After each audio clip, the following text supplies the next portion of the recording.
Hi, I'm Weimin. I'm going to talk about what not to do when looking to invest in real estate.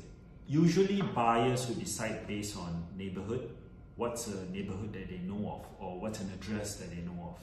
And usually foreign buyers will know addresses like being close to Central Park, Fifth Avenue, Wall Street, and so forth. That's a neighborhood. But within a neighborhood, you can have buildings next to each other that are going to perform very differently. One building may have high demand, the building right next to it may have low demand because of a variety of reasons. So just looking at the neighborhood is not sufficient. And then the second question is building. Usually buyers would think this is a great building or this is the latest development and so forth. But it's very important to select the right apartment line within the building. For each building, you're going to have apartment lines that have better layout, better views, and those are going to be more liquid than the ones that have inferior layouts and that look inside and therefore looks at someone else's apartment. So those wouldn't be selling well or renting well. And those usually would have a discount, and that's the reason why.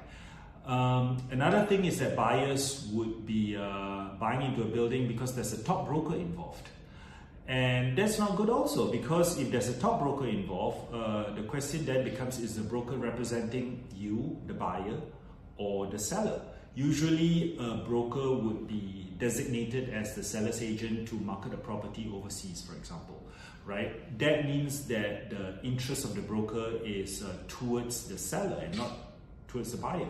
So these are all wrong ways of determining whether something is a good investment.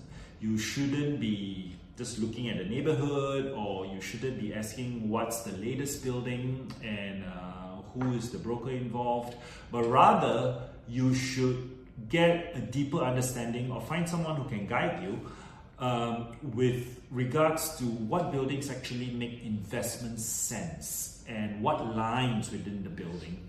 That is to get into more granular level. What lines within the building that's going to provide you with a great return on your investment. Thank you.